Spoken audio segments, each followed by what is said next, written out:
2020년 마지막 안식일입니다. 이 안식일에 우리 모두가 다 모여서 하나님께 예배를 드렸다면 얼마나 좋았을까, 이런 아쉬움이 있지만, 그러나 코로나19 가운데에서도 하나님께서 우리 모든 가족들을 보호하시고 또 오늘 이렇게 마지막 하나님께 예배를 드릴 수 있게 하심에 감사를 드립니다. 한 시를 먼저 좀 여러분들에게 소개하고자 합니다. 잠깐만요. PPT가 아직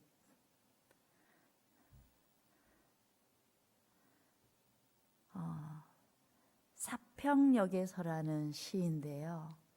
우리 각재구 시인이 쓴 시입니다. 우리 오늘은 김영미 집사님 읽어주세요.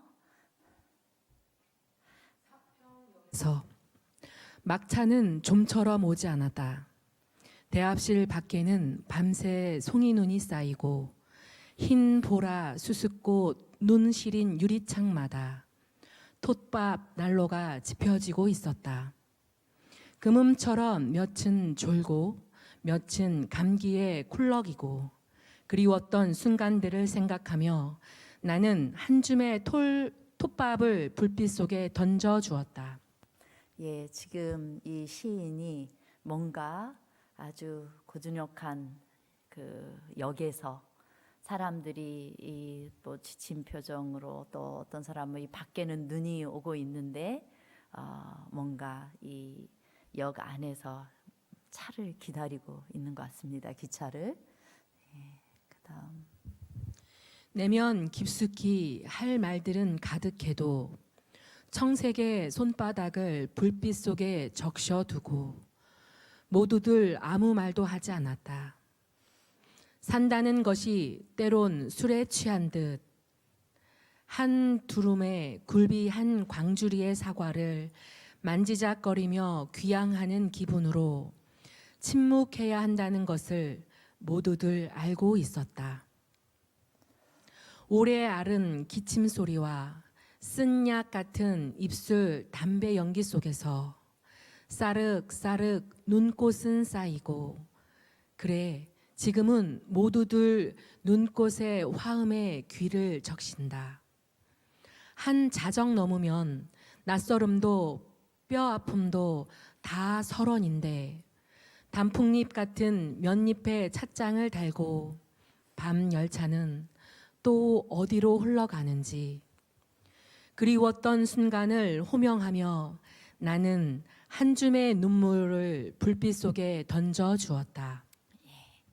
이 사평역에서라는 시는 1981년 중앙일보 신춘문예에 당선된 시입니다. 근데 사평역은 한국에 존재하지 않는 역이에요. 다만 시인이 체험했던 저 밑에 광주의 남광주역과 아마 남도의 해진포구를 모델로 삼았다고 말합니다.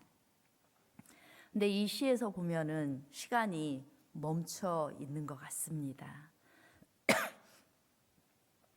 대합실 밖에는 밤새 눈이 내리고 또 톳밤 난로가 지펴진 대합실 안쪽에서는 시인과 더불어서 여러 삶에 지친 사람들이 기차를 기다리고 있습니다.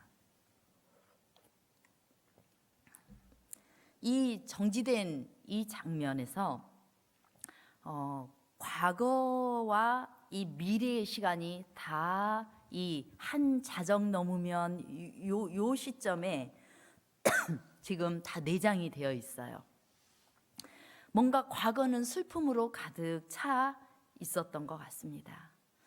차마 그 과거에 대해서 막 이렇게 누구라도 쉽게 내뱉거나 말할 수는 없지만 그들이 침묵하면서 그러면서도 잊혀지지 않는 어떤 기억들을 그들의 머릿속에 붙들고 있습니다. 그러면서도 그들은 또 다시 저 눈밖에 하얀 눈처럼 이렇게 환한 어떤 세상에 대한 그리움을 내장하고 있는 시입니다. 그래서 이 한 자정 넘으면 낯설음도 뼈 아픔도 다 서론인데 여기 서론이 역사라는 말이에요. 그래서 아픔도 뭐 낯설었던 거 모든 것들이 다 역사 속에 있는 것들인데 그런데 그리웠던 순간을 호명하며 나는 한 줌의 눈물을 불빛 속에 던져 넣었다. 이것은 그리운 어떤 순간들을 호명하는 거예요. 뭐 과거도 그렇지만은 미래의 어떤 정말 기다렸던 어떤 순간들을 기다리는 그 소망 가운데 자신의 한 줌의 눈물을 불빛 속에 던져놓고 있다라는 그런 멋진 시. 아마 겨울철에 이렇게 어쩌면 12월에 마지막에 한 번쯤 음미해 볼 만한 시여서 여러분들께 소개해 드립니다. 우리가 돌아보면 힘든 시간이었습니다. 이 코로나19는 우리가 혹은 이 세계가 겪지 않았으면 참 좋았을 일이었지만 겪었고 어차피 또 이 마지막 때에는 일어날 일들이었을 것입니다. 우리는 어두운 밤을 함께 걸어갈 수많은 마음들과 함께 이 대합실에 있는 사람들처럼 어쩌면 새 날을 기다리고 있어요. 뭔가 2011년도에는 빨리 그 모든 상황들이 정리되고 또 우리의 일상이 회복될 수 있겠지. 또 기타 등등 여러 소망을 안고 우리는 이 시점에 있습니다. 켈트족들이 그 하는 기도문에 이런 글귀가 있어요. 뭐 읽어주세요. 바람은 언제나 당신 등 뒤에서 불고 당신의 얼굴에는 항상 따사로운 햇살이 비추길. 예, 이 켈트족의 기도문이 우리 성도님들의 삶에 임했으면 참 좋겠습니다. 여러 우리가 견디기 어려운 바람은 여러분 등 뒤에서 불면 좀 견딜만 하잖아요. 여러분 얼굴에는 따사로운 햇살이 비춰지기를 바랍니다. 우리 개개인의 삶에는 크고 작은 어려움들이 있었을 것입니다. 그 모든 그 눈물들을 훔치면서 불빛 속에 던지고 이제 그리움의 소망을 붙들어 보고 또한 힘을 내어야 되는 시간입니다. 이 시간 우리를 위로하시는 소망의 하나님을 만나기를 바라는 마음으로 저는 오늘 광야에서 소망을 보다라는 제목으로 하나님의 말씀을 대언하고자 합니다. 먼저 우리 김기원 장로님께서 봉독하셨지만 다시 한번 봉독하겠습니다. 디도서 2장 11절로 13절 말씀입니다. 모든 사람에게 구원을 주시는 하나님의 은혜가 나타나 우리를 양육하시되 경건하지 않은 것과 이 세상 정욕을 다 버리고 신중함과 의로움과 경건함으로 이 세상에 살고 복스러운 소망과 우리의 크신 하나님 구주 예수 그리스도의 영광이 나타나심을 기다리게 하셨으니. 먼저 이 본문의 말씀을 보면 하나님께서 우리를 양육하신다고 말씀하셨습니다. 구원을 주시는 하나님의 은혜가 나타나 우리를 양육하신다고 말씀하시는데 하나님께서 우리의 상황이 어떻든지 간에 우리를 친히 양육하고 계십니다.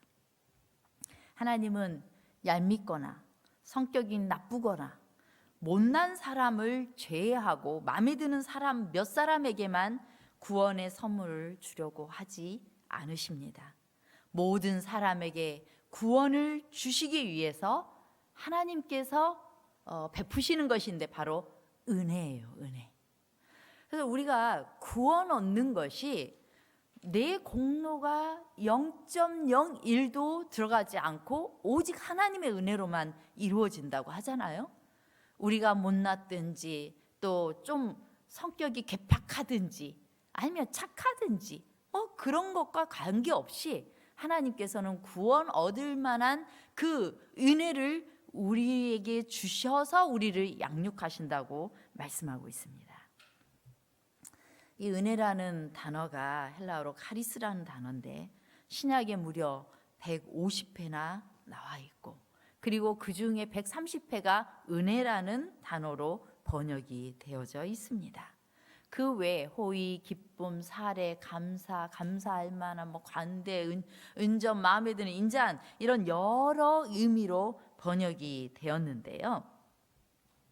이 내용은 우리 하나님의 자녀들을 비할 데 없는 인자하심으로 다루시는 하나님의 사랑을 나타낼 때 하는 단어이고 그것을 표현할 때 쓰는 단어였습니다.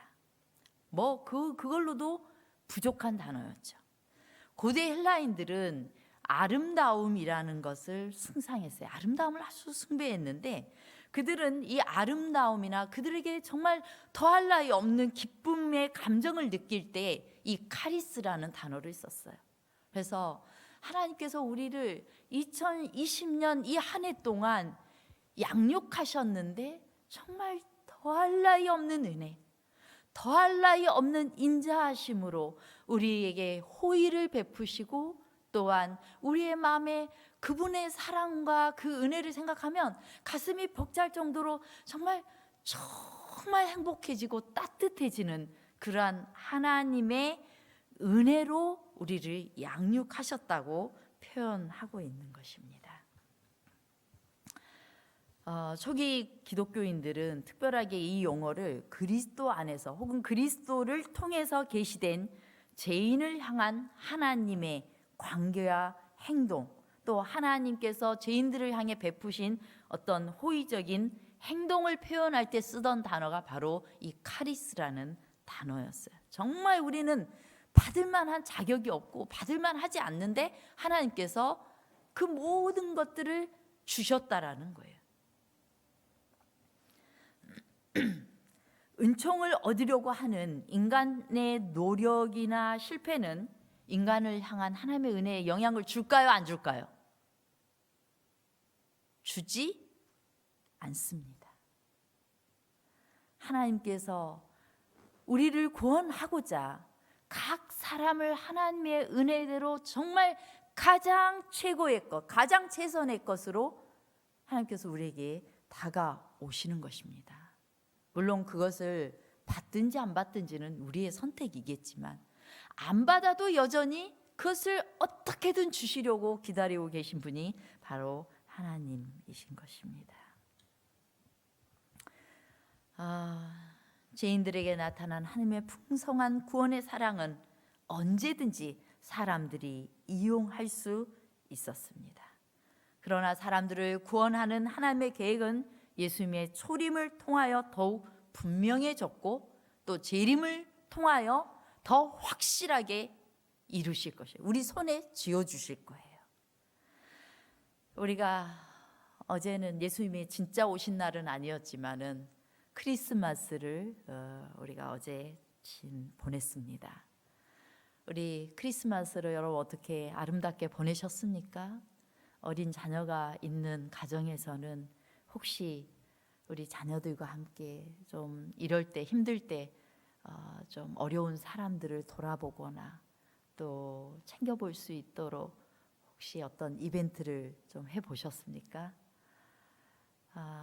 저는 코로나 기간이어서 요즘 가급적 사람들을 만나지는 않지만 제가 한 2분 중간에 오시게 해가지고 같이 조금 어렵게 사시는 분들을 좀 돌아봤습니다. 그분들에게 작은 선물들을 마련해서 나눠드리고 했는데 이런 그 예수님의 초림의 정신, 그 정신은 바로 우리가 그리스도께 받은 놀라운 그 사랑 때문에 그 마음이 벅차서 또 다시 나누는 삶을 살도록 우리를 이끌게 되는 것입니다.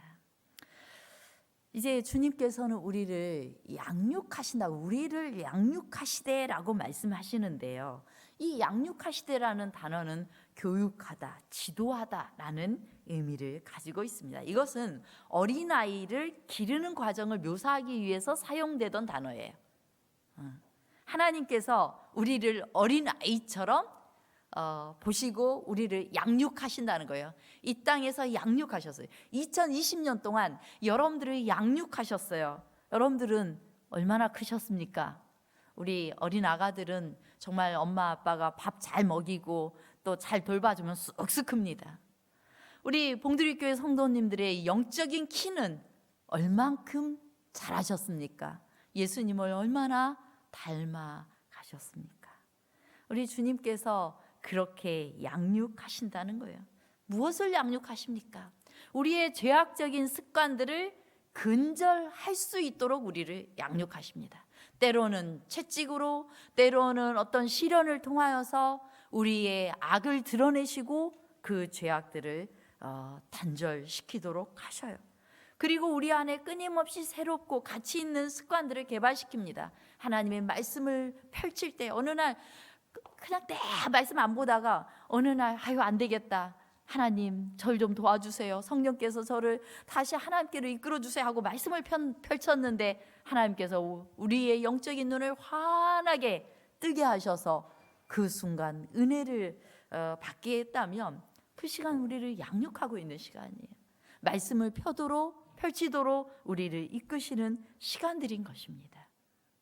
그래서 말씀들을 통하여 우리의 경험을 통하여 새롭고 가치 있는 습관들을 끊임없이 우리 안에서 개발해 주셨습니다. 하나님께서 여러분 안에서 어떤 죄악적인 습관들을 단절시키도록 도우셨고 또 여러분 안에서 어떤 아름다운 품성들을 더 이렇게 또 가치 있는 것들을 새롭게 하시고 또 그것들을 키워나갈 수 있도록 소망을 주시고 또 키우셨는가 다시 한번 돌아보는 시간이 되었으면 좋겠습니다.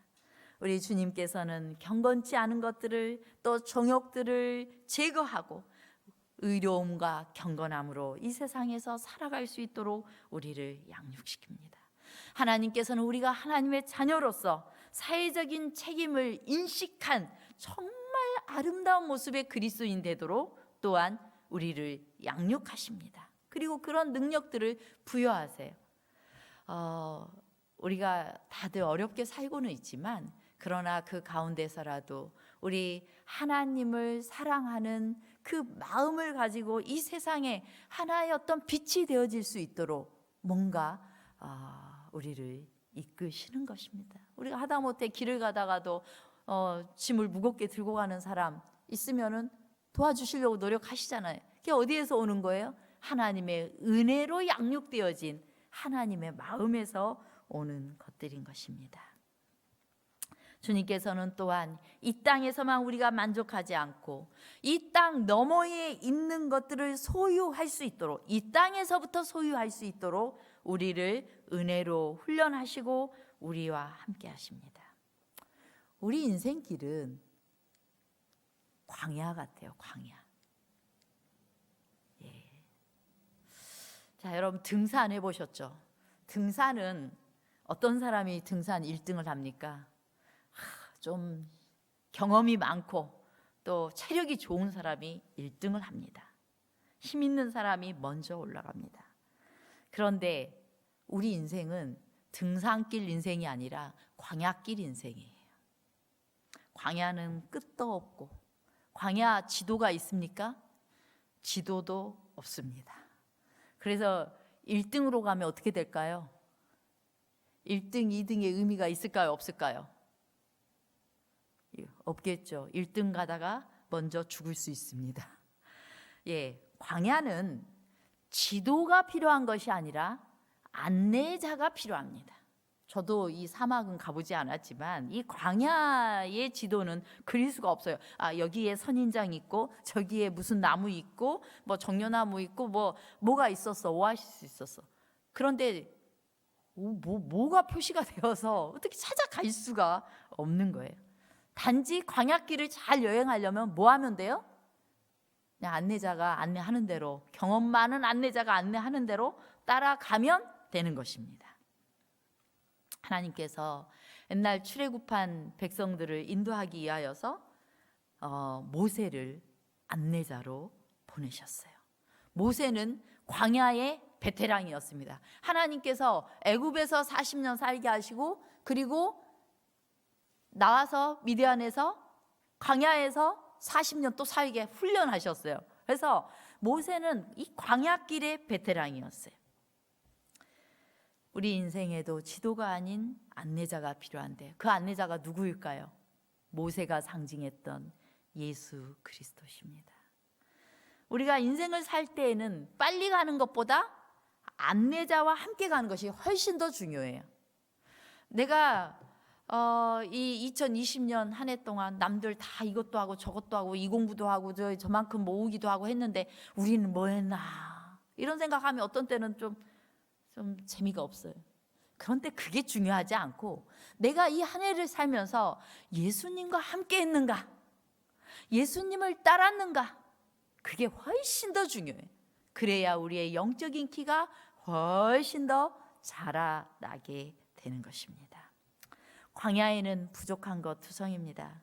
실제로는 부족한 것들이 숨어 있는 곳이 광야입니다. 뭔가 어디가에 숨어 있어요.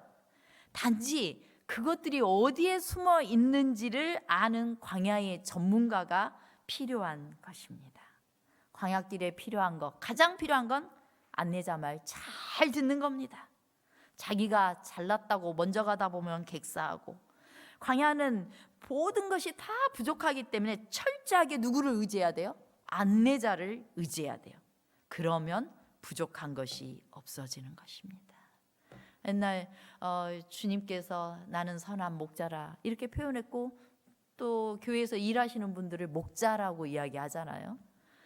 최인석 집사님이 저한테 자주 목사님이 아니라 목자님, 목자라고 그래요. 올해 저한테 작은 선물 하나 줬어요. 난을 하나 이렇게 주셨는데 거기에다가 문구를 이렇게 써서 철없는 양이 목자에게 이렇게 해서 주셔서 제가 우리 최 집사님이 철이 없는 줄 아시는구나 이렇게 생각을 농담입니다. 그 글귀가 되게 제 마음에 정겹고 해서 제가 그 난을 보면서 그 글귀를 떼지 않고 보고 있습니다. 어쨌든 철저히 안내자를, 우리가 철이 없기 때문에 안내자이신 예수님을 따라가야 되는 것입니다. 하나님은 광야길에서 철저하게 하나님을 바라보는 훈련을 시키십니다. 아무것도 없이 광야로 나간 이스라엘 백성들이 40년 동안 부족한 것이 있었어요, 없었어요? 부족한 것이 있었습니까, 없었습니까? 있을 뻔하면 그들은 염려를 해가지고 이제 물이 떨어지겠다 하면 그때부터 물 찾기 시작해요. 우리 어떻게 살으라 원망했어요. 그런데 하나님은 반드시 뭐하고 계셨어요? 예비하고 계셨어요. 불평으로라도 찾으면은 바로 주셨어요. 바로. 그런 하나님을 그들이 따랐음에도 불구하고 참 불만이 많았어요. 꼭 누구 닮았어요? 우리 쏙 닮았어요. 우리가 딱 그래요. 신명기 8장 4절 말씀입니다. 내 의복이 헤어지지 아니하였고 내 발이 부르트지 아니하였느니라. 네. 여러분 신발장에는 몇 켤레가 있습니까? 저도 큰 부자도 아닌데 엄청 많습니다. 못 버려서 나중에 신어야지 하다가 못 버린 신발까지 엄청 많아요. 그리고 또 사계절 신발이 있지, 또 계절마다 2컬레 이상씩은 있어야 되잖아요. 그러니 10컬레 정도의 신발은 다 있을 것입니다. 10컬레로도 만족하지 않는데 이 이스라엘 백성들은 샌들 하나 신고 40년을 어떻게 견뎠을까요? 이건 순전히 누구 때문에 견딘 거였어요? 100% 하나님의 은혜 때문에 견딘 것이었습니다. 그들이 한 샌들 100컬레씩 놔뒀으면 하나님 의지할 필요가 있었겠어요? 없었겠어요? 없었을 거예요. 그러나 부족하기 때문에 그들은 하나님을 불평하면서라도 하나님을 의지할 수밖에 없었어요. 그래서 그들의 눈앞에서 모세가 사라지면 막 불안해했어요. 옷 한 벌 있는 사람하고 100벌 있는 사람 중에 누가 옷을 더 귀히 여길까요? 한 벌 있는 사람이 훨씬 더 귀한 줄을 압니다. 100벌 있는 사람 옷장문을 열고 아이고 오늘도 입을 옷이 없네 이렇게 이야기를 해요. 입을 옷이 없어요. 그런데 옷 한 벌 입을 사람은 고민 없이 그 옷을 입으면서 그래도 입을 옷이 있음에 대해서 감사합니다. 옷 한 벌, 신발 한 켤레도 하나님의 돌보심을 느끼면서 가는 것이 행복하고 그것이 광야 인생입니다. 이스라엘 백성들이 가는 곳마다 오아시스였다며 오아시스가 나타나도 하나도 감사하지 않고 행복을 느낄 수도 없었을 거예요. 그러나 그들은 철저하게 하나님을 의지할 수밖에 없었고 그때마다 하나님께서 모든 필요에 응답하셨습니다. 저나 여러분이나 참 뭔가 미리 걱정 많이 하잖아요. 그런데 하나님께서 여러분 굶기셨습니까? 굶기지 않았어요. 또 하나님께서 어떻게든 우리 살아갈 수 있도록 하셨어요. 막 일에 치여도 그걸 또 해낼 수 있도록 능력 주셨어요. 우리가 하나님의 은혜로 살아왔습니다. 어쩌면 우리는 더군다나 2020년도는 한 벌 옷, 신발 한 켤레로 살아온 한 해였는지 모르겠습니다. 코로나19로 인해서 교회 활동도 그렇고 뭐 만남을 가질 수도 없고 어떤 활동을 할 수도 없고 그런 상황에서 우리가 내 예배 각 개개인의 집에서 드리다가 다들 이야기해요. 다 편하긴 하대요. 다 편하대. 그런데 마음에 이 예배당에서 예배 드리는 것과는 다른 느낌이기 때문에 하나님의 전에 나왔을 때 때로는 그것이 막 아침부터 막 그 준비하고 오고 그 보통 일은 아니지만 그러나 그럴 때 크게 기뻐하고 감사할 수 있는 것입니다. 그렇죠? 한 번의 예배와 또 한 번의 만남을 감사하면서 살아온 영적으로는 가난을 경험했던 시간들이었습니다. 그런데 왜 이런 부족한 환경 속에 우리를 두시는가? 왜 예수님께서 이 땅에 오실 날이 다가오면 올수록 이 세상이 더 황폐해져 가고 있고 또 세상에 많은 징조들이 있는가? 이것도 뭐예요? 하나님의 사랑이고 하나님의 은혜인 것이에요. 이 세상이 너무 배부르고 등 따숩고 이런 일조차 일어나지 않는다면 이 세상이 너무나 큰 천국 같아서 파라다이스 같아서 더 이상 하늘을 찾을 일이 없을 거예요. 그래서 이것 역시도 우리를 사랑하신 사랑입니다. 세상 사람들이 이 일련의 모든 사건들을 보면서 하나님께로 마음을 향하게 하시고 하나님께 나와 영원한 생명을 얻게 하고자 하시기 위하여 경고하시고 징조를 보이시는 것입니다. 갑자기 우리를 당황스럽게 하지 않는 거예요. 주님께서는 이러한 부족한 환경 속에 우리를 주셔서 우리가 이럴 때에도 하나님을 사랑하는지 사랑을 확인하고 싶어 하세요. 너 나 사랑해? 이럴 때에도 나를 신뢰하고 내 손 잡아줬으면 좋겠어 라는 마음이 바로 우리 하나님 마음이에요. 그것이 신명기 8장 2절에 기록되어 있습니다. 내 하나님 여호와께서 이 40년 동안에 내게 광야길을 얻게 하신 것을 기억하라.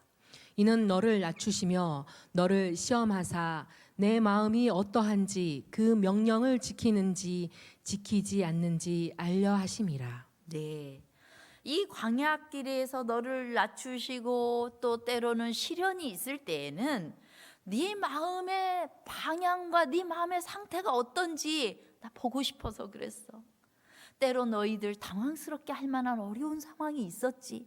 그럴 때 너희가 정말 그때 자기 자신을 다 내려놓고 나에게 나와서 그 안에 있는 믿음을 표현하고 사랑을 표현하기를 바라신 것이에요.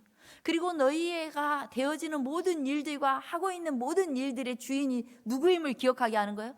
하나님을 기억하게 하는 것이고 하나님의 은혜로 여기까지 왔음을 기억하게 하는 것이고 하나님의 은혜가 그 모든 것들을 극복할 수 있는 힘을 주신다는 것을 기억하게 하시는 것입니다. 믿음은 가뭄 때에 드러납니다. 광야는 가나안까지 홀로 하나님을 찾아가는 길이 아닙니다. 광야는 하나님을 찾아가는 길이 아니라 광야에 매일 찾아오시는 하나님을 만나는 길입니다. 매일 불기둥과 구름기둥으로 찾아오신 하나님을 만나는 것이 우리 인생 광야 길인 것입니다. 그것이 믿음입니다. 이제 뭔가 부족한 사람들은 하나님 없이는 못 살기 때문에 매일 하나님께서 찾아오실 수밖에 없는 거예요. 우리 이 세상에 내팽개쳐지면 살아갈 수 없다는 걸 알기 때문에 하나님께서 날마다 우리 가운데 우리의 삶에 찾아오신 것입니다. 그래서 더욱 은혜로운 길을 우리가 가고 있는 거예요. 물론 많이 힘들었지만 그러나 그 힘든 순간들이 하나님의 은혜를 더 크게 만나는 그런 시간들일 수 있었다는 것입니다. 선지자왕 545페이지에 있는 말씀입니다. 마음이 하나님을 의지하는 사람은 그의 최대의 시련의 때에도 하나님과 사람의 빛과 은총이 그에게 비추이던 번영의 때와 똑같을 것이다. 믿음은 보이지 않는 세계에 도달하여 영원한 실체를 붙잡는다. 하늘은 의를 위하여 고통을 당하는 사람들에게 매우 가깝다. 그리스도께서는 당신의 충성스러운 백성의 이해관계를 당신의 것과 동일시하시고 몸소 당신의 성도들의 고통에 동참하심으로 누구든지 당신의 택하신 사람들을 해하는 것은 곧 그리스도를 해하는 것이다. 육체적 해와 고통으로부터 구원하기 위하여 가까이 있는 그 능력은 또한 보다 큰 해에서 구원하기 위하여서도 가까이 있어서 하나님의 종으로 하여금 모든 환경 아래에서도 성실을 유지하고 하나님의 은혜를 통하여 승리할 수 있게 하신다. 네, 하나님께서는 우리의 어떤 고통 또한 우리를 때로는 뭐 괴롭히는 사람들 뭐 이런 사람들 하나님의 충성된 하나님의 자녀들의 이해관계를 당신의 것과 동일시하신다고 하셨어요. 이거 얼마나 든든한 말씀인지 몰라요.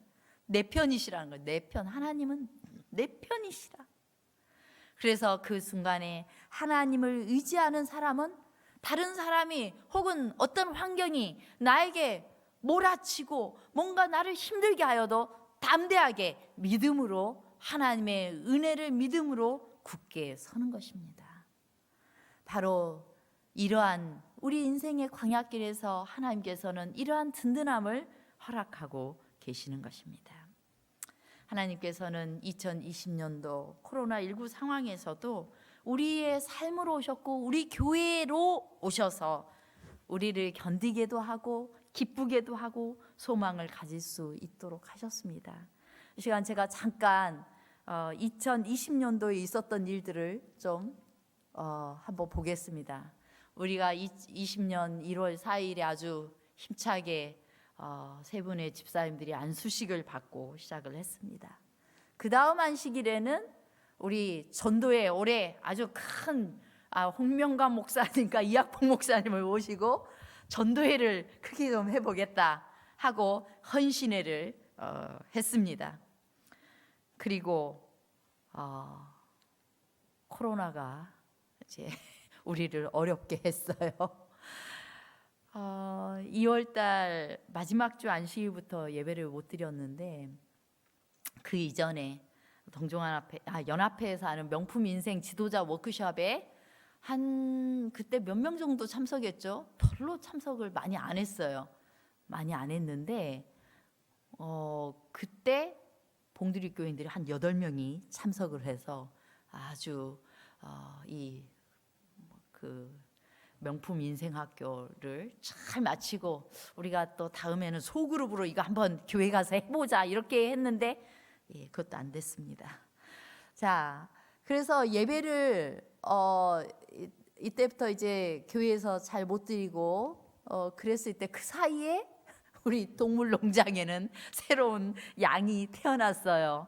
그래서 이 아가 양이 태어나서 지금은 징그럽게 변해버렸는데 이렇게 귀여웠던 양이 태어났습니다. 그래서 올해 이 어미 양의 이 사냥젖을 짜가지고 제가 소독해서 우리 성도들에게 대부분은 우유를 드시는 성도님들에게 한 병 정도는 가셨을 것 같습니다. 그리고 또 제가 방문을 하면서 새신자들 또 구도자들 이렇게 양젖을 좀 나눌 수 있었습니다.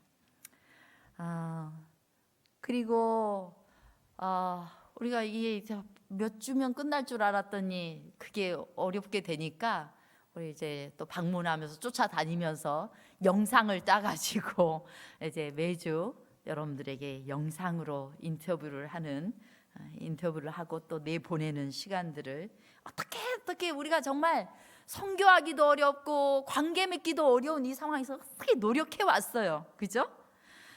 예, 그래서 서로 반가워했습니다. 그러다가 또 우리 하이미도 출생하게 되었습니다. 아이 낳으러 여기 왔다가 정착하게 생겼어요, 우리 하이미네는. 그래서 내년도 3월에는 하이미 아빠가 한국에 나온답니다. 그렇게 되면 뭐 시흥에 살게는 되겠지만 제가 일주일에 한 번씩 엄마에게 와서 봉들교회 출석하라고 했는데 예, 그렇게 하리라고 믿습니다. 근데 아기 낳으러 왔다가 한국으로 아예 나오게 되는 상황이 벌어지고 말았어요. 특별히 임종숙 집사님은 주저앉아서 다리를 못 쓰게 되었다가 또 하나님께서 치유하셔서 낫게 하시는 그런 은혜를 또 누리게 되었습니다. 그런 와중에도 또 침례식이 있었습니다. 올해 작년보다 많은 11명의 영혼들이 주님 안에서 거듭나게 되었는데요. 조금 안타까운 것은 우리 유리네가 사실상 오자마자 함께 활동하고 사귀었으면 훨씬 재미나게 신앙생활을 할 수 있었을 텐데 그것을 드리지 못한 것이 너무 안타까워요. 우리 유리네 꼭 우리 내년에는 좀 같이 패스파인더도 하고 활동을 할 수 있었으면 참 좋겠습니다.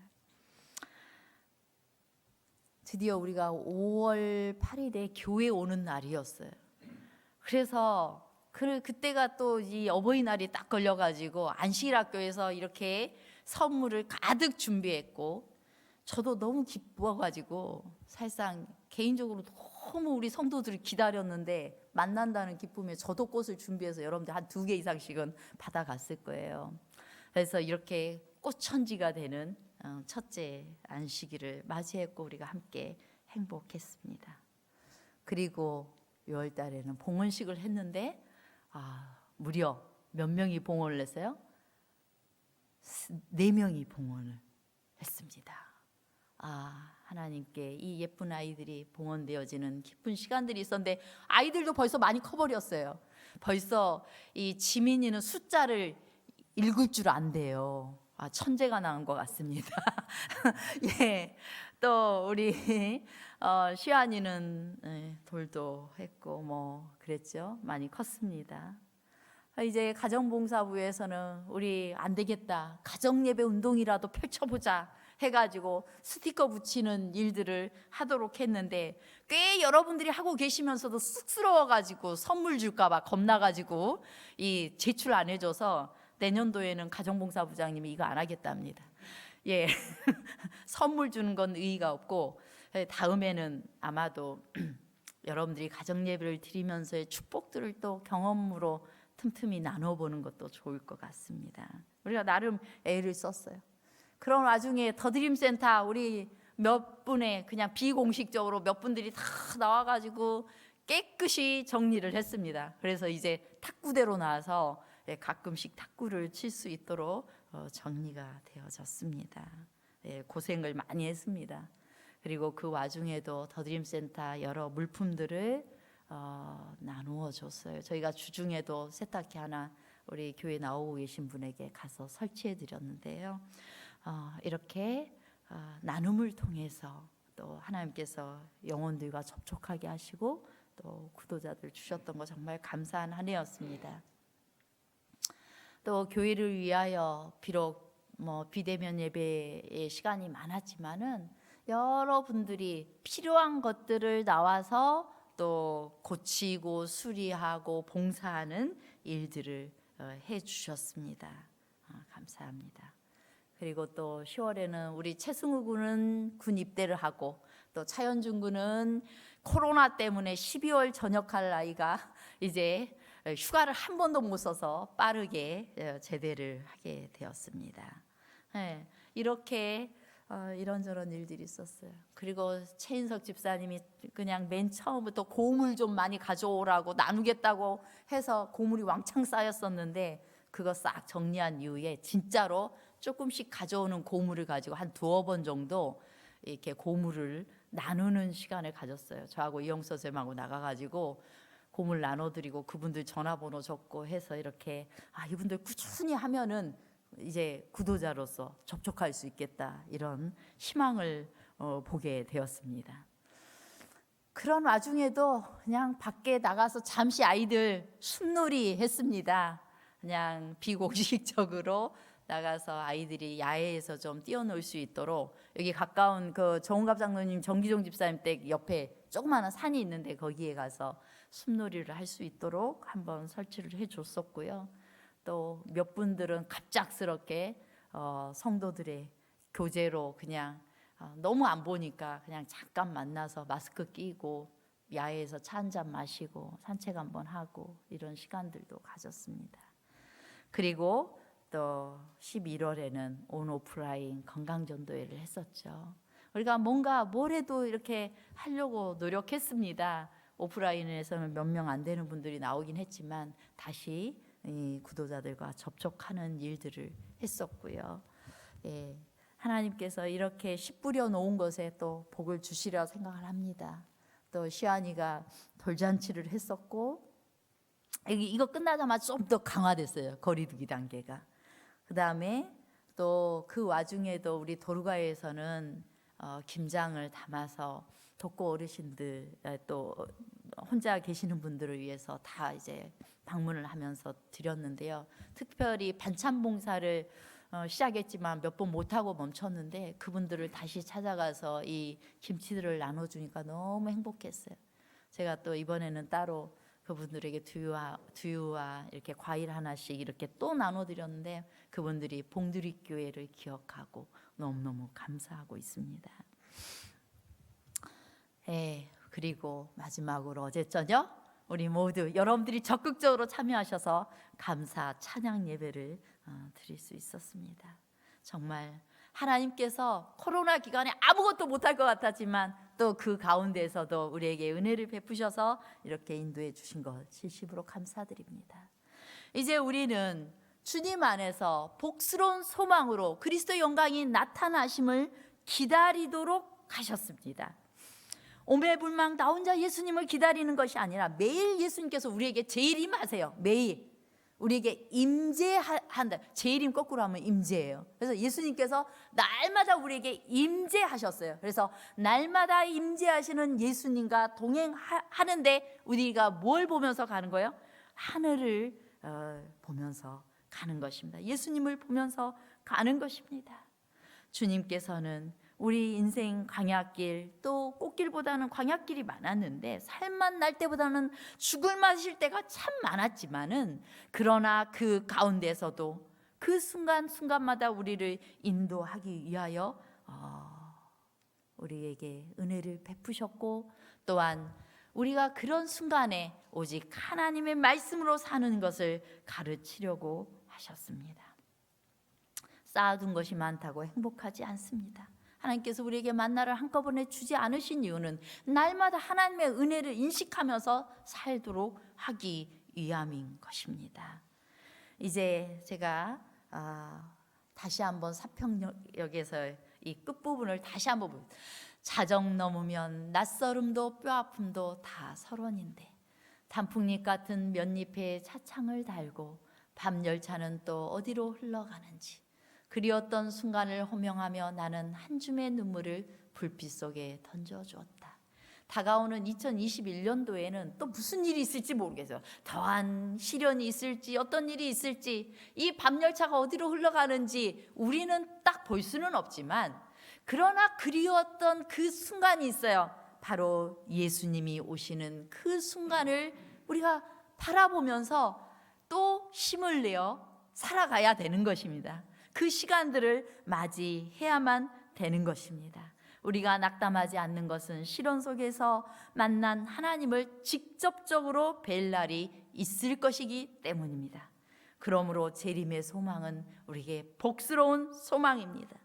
재림에 대한 소망은 인생의 온갖 성함과 세함 가운데서 우리의 심령을 복돋우고 우리 성도들의 용기를 견고하게 하는 그러한 시간들이 되어지는 것입니다.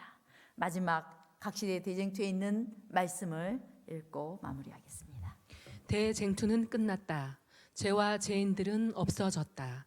온 우주는 깨끗해졌다. 오직 조화와 기쁨의 맥박만이 온 우주의 만물을 통하여 고동한다. 생명과 빛과 환희가 만물을 창조하신 분에게서 끝없이 넓은 우주로 퍼져나간다. 가장 작은 원자로부터 가장 큰 세계에 이르기까지 만물은 생물계와 무생물계를 막론하고 조금도 흠이 없는 아름다움과 완전한 기쁨으로 하나님은 사랑이시라고 선포한다. 이 부분은 각시대 대쟁투 가장 마지막 부분에 있는 구절입니다.